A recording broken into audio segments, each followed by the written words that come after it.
大家早上好. Mari kita berdoa untuk memulai ibadah hari ini. Tuhan, terima kasih atas berkat-Mu. Terima kasih atas kebaikan-Mu yang Kau telah berikan buat kami, sehingga hari ini kita bisa berkumpul bersama di tempat ini untuk beribadah sama-sama. Berkat apa yang kita pelajari hari ini semua menjadi berkat buat kami semua yang mendengarkan. Terima kasih semenjadikan nama-Mu di balik salib-Mu. Dalam nama haleluya. Amin.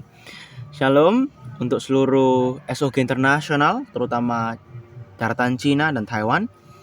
I'm so happy to see you here in God's presence. Hari ini tema kita adalah beware of misleading. Hati-hati terhadap penyesatan. Kita buka Alkitab kita. Lukas pasal yang ke-21 ayat yang ke-7 sampai yang ke-9. Dan murid-murid Yesus bertanya kepada Yesus, katanya, "Guru, bila mana itu akan terjadi dan apakah tandanya itu akan terjadi? Kalau itu akan terjadi?" Jawabnya, "Waspadalah supaya kamu jangan disesatkan, sebab banyak orang yang akan datang dengan namaku dan berkata, akulah dia. Dan saatnya sudah dekat, janganlah kamu mengikuti mereka. Dan apabila kamu mendengar tentang peperangan dan pemberontakan, janganlah kamu terkejut, sebab semuanya itu harus terjadi dahulu, tetapi itu tidak berarti kesudahannya akan datang segera." Mungkin di zaman sekarang kita sudah bisa melihat banyak sekali orang-orang yang sudah melenceng dari jalur firman Tuhan. Tuhan Yesus berkata di sini, "Waspadalah supaya kamu jangan disesatkan, sebab banyak orang akan datang dengan memakai namaku." Di dunia ini semakin jahat. Kita perlu belajar firman supaya kita tidak gampang disesatkan orang. Kita perlu belajar Alkitab supaya kita tidak gampang dibelokkan orang. Kalau kita tidak mengerti Alkitab, bagaimana kita bisa berpegang teguh pada Yesus Kristus? Kalau kita tidak membaca firman-Nya, bagaimana kita bisa melawan kesesatan? Atau bagaimana kita bisa bertahan di dunia-dunia yang jahat ini? Maka dengan itu saya dorong untuk seluruh servant of God internasional, mari kita belajar Alkitab sama-sama supaya kita tidak disesatkan banyak orang, dan kita juga mengerti mana yang benar dan mana yang jahat. Tuhan Yesus berkata, waspadalah supaya kamu jangan disesatkan. Gimana cara kita supaya kita nggak disesatkan? Caranya yaitu kita membaca firman Tuhan.